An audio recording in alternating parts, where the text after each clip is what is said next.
चलिए मेरे दोस्त, आज ये बीपीएससी का मैथ्स हम लोग देख लेते हैं। 10 क्वेश्चन से शुरू करते हैं। क्वेश्चन नंबर फर्स्ट से 10, 15, 20 से पूर्णतः विभक्त 4 अंकों की सबसे बड़ी महत्तम संख्या क्या होगी। इस तरीके का कभी भी सवाल जब मिलता है तो सबसे पहला काम जो होता है 10, 15 और 20 का एलसीएम निकालना होता है। 10, 15 और 20 का एलसीएम निकालेंगे तो आपका एलसीएम हो जाएगा कितना, 60। कह रहे 4 अंकों वाली महत्तम संख्या, और आपको पता है 4 अंकों की सबसे बड़ी जो संख्या होती है वह 9999 होती है। इसमें यदि आप 60 से भाग दें तो हो जाएगा 60 बार, एक बार में 60, ये हो जाएगा 39।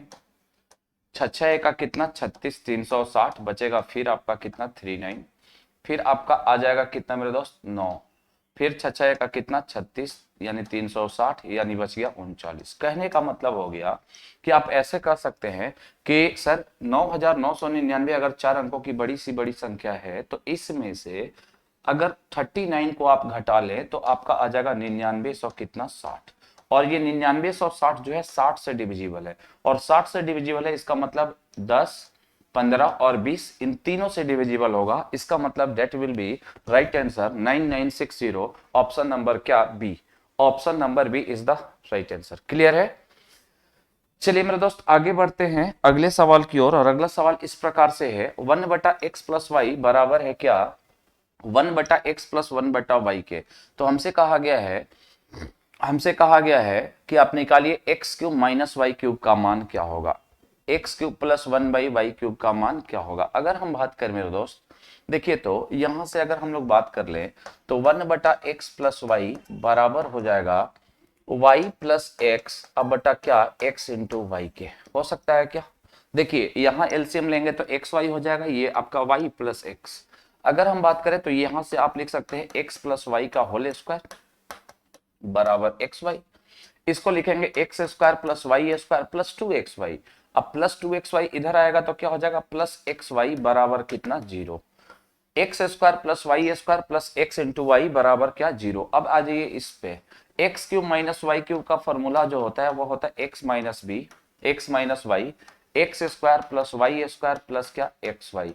और इसका वैल्यू जब हमें 0 पता है तो 0 इंटू एक्स माइनस वाई करेंगे, ये पूरे को पूरे क्या कर देगा 0 कर देगा, यानी 0 इस सवाल का राइट आंसर ऑप्शन नंबर क्या ए हो जाएगा।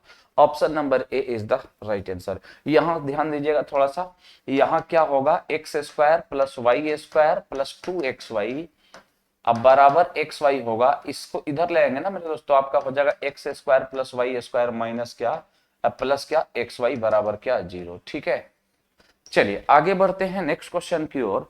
और नेक्स्ट क्वेश्चन हमारे पास इस प्रकार से है, कपड़े का मूल्य 25% कम कर देने पर उसकी बिक्री की मात्रा में 20% की वृद्धि हो गई। देखिए कपड़े के मूल्य में 25% की वृद्धि हो रही है, 25% कमी हो गई तो -25 हुआ। फिर कह रहा है उसकी बिक्री में 20% की वृद्धि हो गई, यानी बिक्री बढ़ गई 20 से तो +20। अब माइनस लिख देंगे आप 25 गुने 20 बटा क्या 100। तो हमसे कह रहा है तदनुसार दुकान की सकल प्राप्ति पर क्या प्रभाव पड़ेगा। अगर हम बात करें यहां से तो -5 हुआ होगा, बोलिए।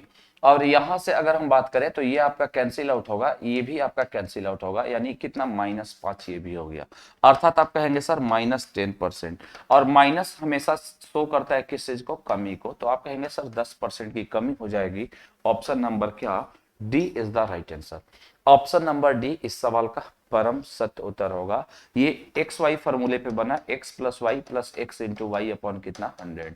अगर यहाँ माइनस होगा तो माइनस डालेंगे, यहाँ भी माइनस आ जाएगा तो ये दोनों को माइनस कर देगा। ठीक है, चलिए आगे बढ़ते हैं मेरे दोस्त अगले सवाल की ओर। और अगला सवाल हमारे पास इस प्रकार है, 20% छूट के पश्चात किसी वस्तु की कीमत इतना है। सुनिएगा 20% डिस्काउंट, इसका मतलब 1/5, 5 की वस्तु मिली कितने में 4 में, 5 की वस्तु पर 1 का डिस्काउंट, ये 1 डिस्काउंट हो गया और ये 5 वस्तु का प्राइस हो गया। यानी आप कहेंगे सर 4 का वैल्यू दिया हुआ है कितना 3224, 1 का वैल्यू 4 सते 28, 4 सते 28, 4 पचे 20 और 4 छक्का 24, इसलिए 5 का वैल्यू पहले आप निकाल लीजिए, यानी उस वस्तु का अंकित मूल्य निकाल लीजिए। तो 756 गुने कितना 5, 6 पचे 30, हासिल कितना 3, 50 25 और 3 28, 2 7 5 35 और 2 कितना 300, 300 78 यानी 3780 रुपया, 3780 रुपया। अब ध्यान दीजिएगा, कह रहा है जिसमें विक्रय मूल्य को 5% टैक्स भी शामिल कर दिया जाए तो उस वस्तु का अंकित मूल्य क्या होगा, उस वस्तु का अंकित मूल्य क्या होगा। सुनना मेरे दोस्त, कहा गया है कि 20% की कीमत, 20% छूट के पश्चात किसी वस्तु की कीमत 3024 रुपए है, जिसमें विक्रय मूल्य पर 5% टैक्स भी है, 5% क्या है, टैक्स भी है। तो अगर हम बात करें मेरे दोस्त,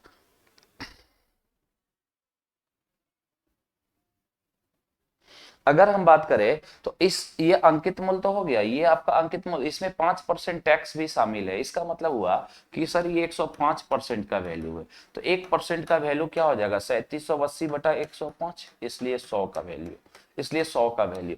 ये आप काट लीजिए, 36 बार में कैंसिल हो जाएगा, 36 गुने 100 बराबर कितना, 3600। इस सवाल का राइट आंसर हो जाएगा। देख लीजिए किस ऑप्शन में है, option number C is the correct, option number C इस सवाल का परम सत्य उत्तर होगा। क्लियर है। चलिए मेरे दोस्त आगे बढ़ते हैं अगले सवाल की ओर, और अगला सवाल हमारे पास इस प्रकार से है, किसी कक्षा में लड़कियों की संख्या लड़कों की संख्या से 20% अधिक है। देखो लड़कियों की संख्या, गर्ल्स बॉयज, कहा गया है कि लड़कियों की संख्या लड़कों की संख्या से 20% ज्यादा है, लड़कों की संख्या से 20% ज्यादा, यानी ये 5 होगा तो ये कितना अच्छे होंगे। कह रहा है यदि इस कक्षा में कुल 66 विद्यार्थी है, तो देखिए तो 6 5 11, 11 का वैल्यू 66, 11 का वैल्यू 66, एक का वैल्यू 6, यानी ये हो जाएगी 30 लड़के हो जाएंगे और 36 लड़कियां हो जाएंगी। अब सुनिएगा, यदि कक्षा में 4 और लड़कियां भर्ती कर ली जाती है, 4 लड़कियां भर्ती की जाएंगी, तो लड़कियां हो जाएंगी 40, ठीक है। लड़कों की संख्या तो ज्यों का त्यों रहेगी, तो हमसे कहा गया कि लड़कों और लड़कियों की संख्याओं का अनुपात क्या होगा। तो लड़कों और लड़कियों की संख्या, सुनिएगा, लड़कों और लड़कियों की संख्या, तो लड़के पहले आ जाएंगे, अर्थात 3 अनुपात कितना, 4 is the right answer, option number B, option number B is the correct answer, option number B इस सवाल का राइट आंसर हो जाएगा। क्लियर है मेरे दोस्त। चलिए आगे बढ़ते हैं अगले सवाल की ओर, और अगला सवाल कह रहा है ए और बी की मासिक आय 5:6 के अनुपात में। देखो ए और बी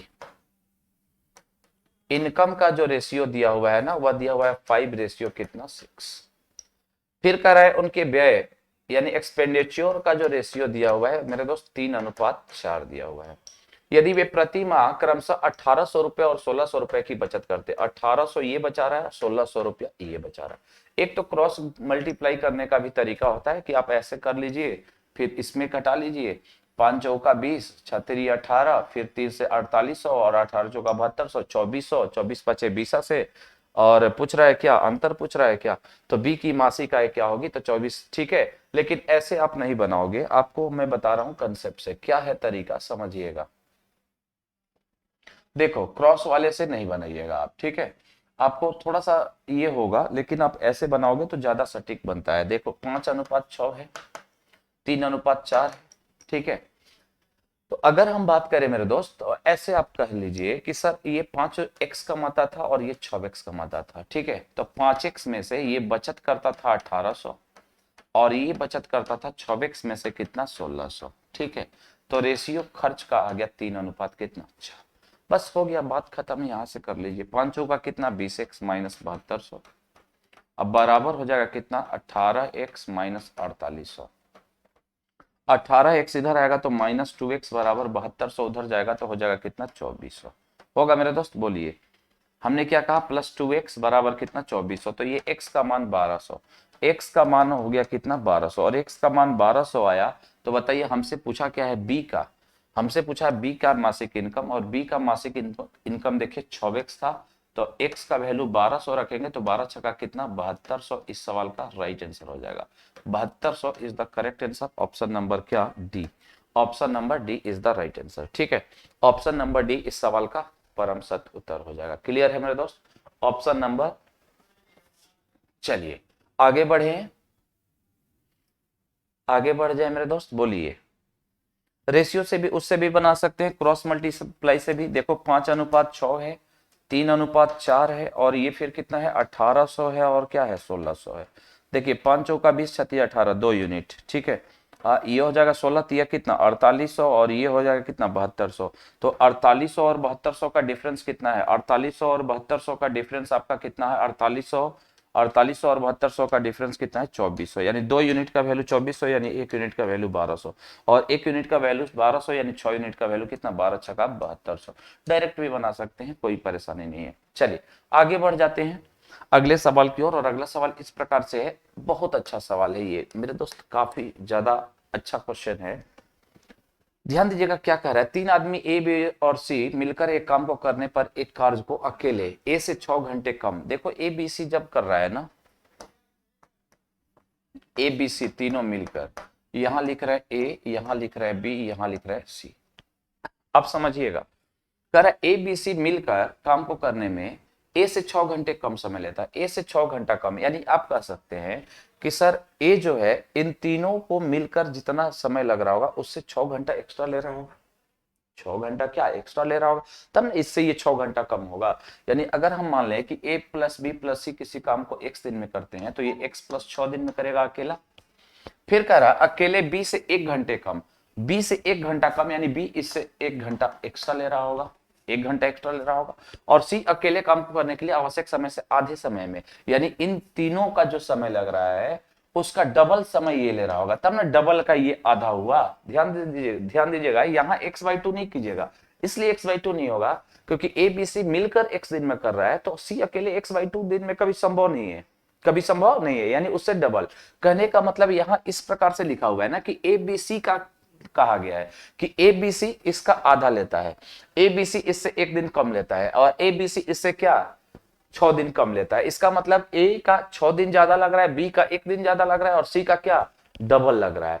अब सुनिएगा, अगर हम बात करें, अगर ए बी सी 1/x लिख दे, 1 दिन का काम कितना हो जाएगा, ये टाइम हमने लिखा है 1/x बराबर हो जाएगा 1 क्या x प्लस एक्स प्लस 1 क्या x प्लस 1 अब प्लस 1 क्या 2x होगा।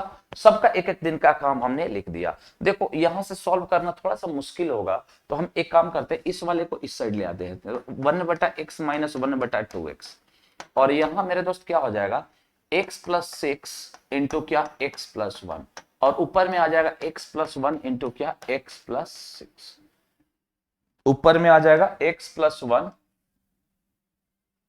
प्लस क्या प्लस x प्लस 6। क्लियर है? अच्छा अब देखिए, अगर यहां से हम घटाएं तो कितना हो जाएगा 2 माइनस 1/2x हो जाएगा, होगा क्या? अरे 2x एलसीएम हो गया, तो 2 माइनस 1 यानी 1/2x, और यहां क्या आ जाएगा मेरे दोस्त, ध्यान दीजिएगा 2x प्लस 7, अब बटा नीचे हो जाएगा x स्क्वायर प्लस 7x अब प्लस 6।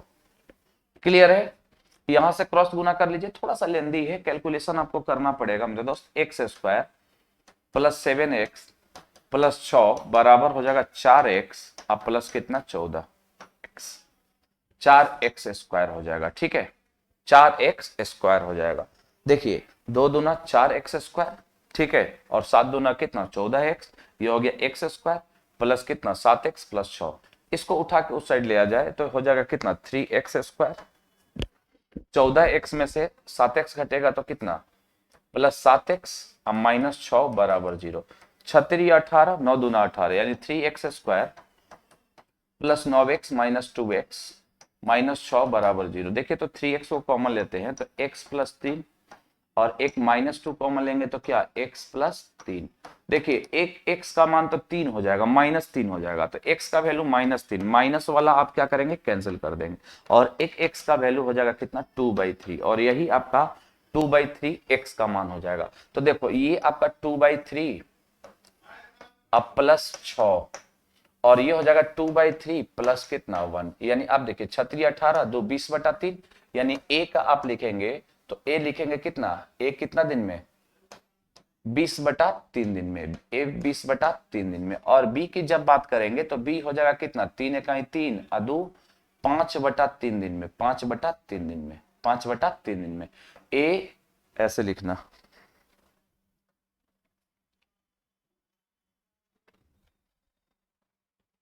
a 20/3 दिन आ गया, और b आपका कितना आया है 3 दू 5/3 दिन। अगर हम टोटल वर्क डन की काम बात करें तो एलसीएम ऊपर वाले का 20 और 5 का एलसीएम 20 होगा। इफिशियंसी की बात करें तो ये हो जाएगा इफिशियंसी 3 और ये इफिशियंसी कितनी हो जाएगी तो मेरे दोस्त 12 हो जाएगी। 5 चौका 12, 5 12 हो जाएगी। अब करें ये दोनों मिलकर, ये दोनों मिलेंगे तो एक दिन में 15 काम होगा। 20 काम करना है तो 20/15 दिन। 5 चौका 20 और 5 दिया 15, 4/3 इस सवाल का राइट आंसर हो जाएगा ऑप्शन नंबर क्या डी। हमसे पूछा गया है कि बताइए ए और बी मिलकर उस काम को कितने दिनों में करेंगे, तो ए और बी 4/3 घंटों में उस काम को कर लेंगे। ये थोड़ा सा कॉम्प्लिकेटेड सवाल था मेरे दोस्त, इसी प्रकार से ये बन पाएगा। ठीक है, चलिए आगे बढ़ते हैं नेक्स्ट क्वेश्चन की ओर। मतलब आपका कंसेप्ट क्लियर होगा तो ऐसे आप बना सकते हैं। ठीक है, बिल्कुल हूबहू ऐसे ही बनेगा, खाली कैलकुलेशन करना है, कैलकुलेशन के अलावा तो कुछ नहीं है। ठीक है, चलिए नेक्स्ट क्वेश्चन की ओर अगर आगे बढ़ते हैं तो अगला क्वेश्चन हमारे पास कर रहा है 3 पाइप एक्स वाई और जेड एक खाली टैंक में। देखिए एक्स वाई और जेड, एक्स वाई और जेड कह रहा है तीन भिन्न रसायन ए बी सी छोड़ते हैं। पाइप ए क्रमशः 20, 25 और 40 मिनट में टैंक को भर सकते हैं। यदि सभी पाइपों को 10 मिनट के लिए खुला छोड़ दिया जाए तो टैंक में रसायन बी का अनुपात क्या होगा। सुनिएगा, अगर हम बात करें सबको 10 मिनट तक खोला गया है, अगर मैं बात करूं मेरे दोस्तों, अगर यहां हम ले ले टोटल वर्क डन तो आप 100 200 हो सकता है, बिल्कुल टोटल आपका 200 हो सकता है। तो यहाँ इफिशियंसी की बात करें तो 10, यहाँ आपका 8 और यहाँ आपका कितना 5। ठीक है, तीनों को अगर 10 मिनट के लिए खोला गया तो देखिए 10 8 18 और 18 और 5, 18 5 23 यानी 230 भाग हो जाएगा, 230 हो जाएगा। सुनिएगा ये 230 यानी कहने का मतलब 10 8 18 और 5 कितना 23, 10 मिनट तक खुला, इसका मतलब 230 भाग भर गया। सुनिएगा 230 भाग, अब इससे हमें कोई लेना देना नहीं है। ठीक है, अब क्या है कि ये 230 भाग में से ये आपका 10 मिनट चला तो 10 भाग भरा होगा, ये आपका 10 मिनट चला तो 80 भाग भरा होगा और ये 10 मिनट चला तो 50 भाग भरा होगा। यानी बी का हमसे पूछ रहा है, तो टैंक में रसायन बी का अनुपात क्या होगा, तो रसायन बी का अनुपात जो होगा 80 बटा कितना 230 हो जाएगा और यहां से कटेगा तो ये हो जाएगा 8 बटा कितना 23, 8/23 यानी ऑप्शन नंबर सी इस सवाल का परम सत्य उत्तर हो जाएगा। 8/23 इज द करेक्ट आंसर। हमने इफिशियंसी निकाल लिया है, इसका 10 का, इसका 8 का और इसका कितना 5 का। 10 मिनट वो चला, 10 मिनट वो चला और 10 मिनट, तीनों 10-10 मिनट चल रहे हैं। तो 10 मिनट में ये 100 भाग भर रहा है, ये आपका 80 भाग भरेगा और ये 50 भाग भरेगा। 80 भाग कितने में टोटल 230 में, रेशियो क्या हो जाएगा 8/23 इज द राइट आंसर। चलिए आगे बढ़ जाते हैं अगले सवाल की ओर। कह रहा है क्वेश्चन नंबर 9, एक व्यक्ति अपने कार्यालय जिस गति से घर वापस आता है उससे 1/4 गति से वो अपने कार्यालय जाता है। देखो मान लो कि घर आता है 4x की स्पीड से, तो जाता कैसे होगा, जाता होगा 1/4 x की गति से। ठीक है, तो कह रहा अपने कार्यालय जाता है, यदि पूरे फेरे के दौरान, पूरे फेरे का मतलब आने और जाने में औसत गति आपको पता है कि जब दो दूरियां बराबर होती है तो जो एवरेज स्पीड होता है चालों का 2 इंटू चालों का गुणनफल बटा चालों के योगफल के बराबर होता है। यानी एवरेज स्पीड जो होगा वह हो जाएगा 2 इंटू 4x इंटू x बटा 5x और ये दिया हुआ है आपका कितना 15।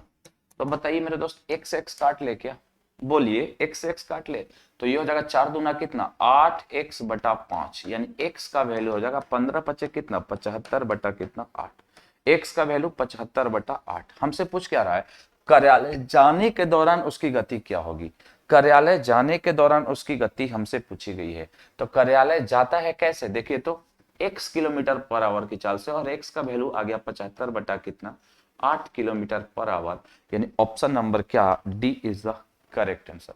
ऑप्शन नंबर डी इस सवाल का परम सत्य उत्तर हो जाएगा। क्लियर है, चलिए आगे बढ़ते हैं मेरे दोस्त अगले सवाल की ओर। और अगला सवाल हमारे पास इस प्रकार से है, सीता ने 5,000 रुपए 10% साधारण ब्याज की दर से 2 वर्षों के लिए जमा किया। तदनुसार यदि सीता को अर्धवार्षिकीय आधार पर चक्रवृद्धि ब्याज मिले तो उसे अपने खाते में कितनी राशि ज्यादा मिल जाएगी।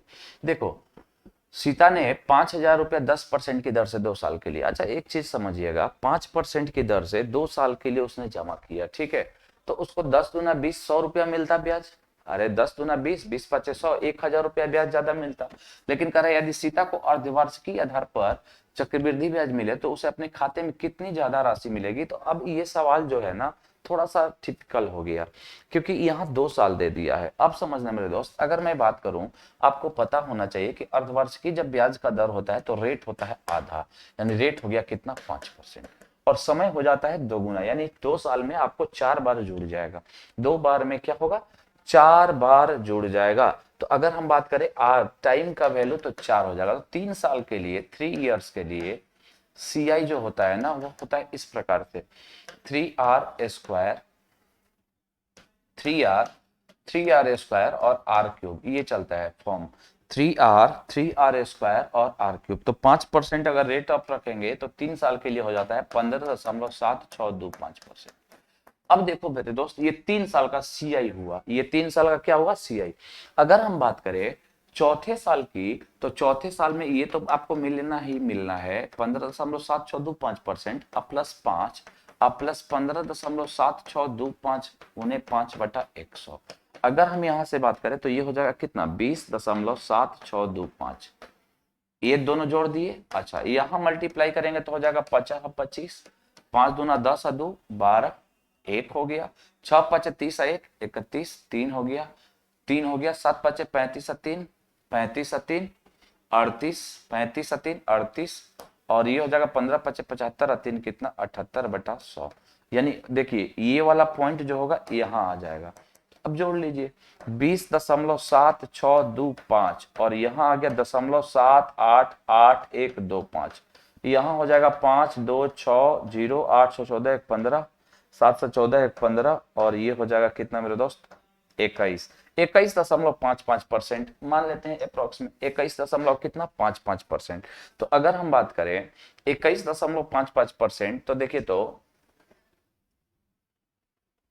कितनी ज्यादा राशि मिल जाएगी। तो 5000 का कितना निकाल दे, हम डायरेक्ट निकाल लेते हैं 21 दशमलव कितना 55।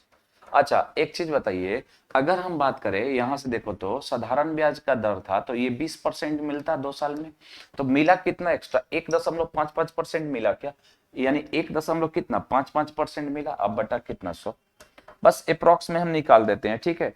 50 25, 50 25 2 27, हासिल कितना 2, और ये हो जाएगा 5 2 7, यहाँ आ जाएगा आपका 0, ठीक है। 50 25, 50 25 2 27, 2 5 कहीं 5 2 7, 2 अंक के पहले 77 रुपया 50 पैसा। देख लीजिए option number C is the right answer. Option number C इस सवाल का परम सत्य उत्तर होगा। मेरे दोस्त ये 3 साल के लिए CI होता है 15.7625%। चौथे साल के लिए फिर निकालेंगे, क्योंकि वह साधारण ब्याज पर दिया था तो 20% से ये कितना हो गया ज्यादा 1.55% ज्यादा हुआ। तो आप कहेंगे सर 5000 का 1.55% कितना होगा, 77 रुपया कितना 50 पैसा उसके अकाउंट में ज्यादा धन जमा हो जाएगा। क्लियर है। चलिए आगे मेरे दोस्त, आज हम लोग का सफर बस यही है, मैथ का सेक्शन यही तक था, ठीक है। मिलते हैं फिर नेक्स्ट वीडियो में, तब तक के लिए आप अपना ख्याल रखिए, मस्त रहिए, पढ़ते रहिए, ठीक है। Thank you very much.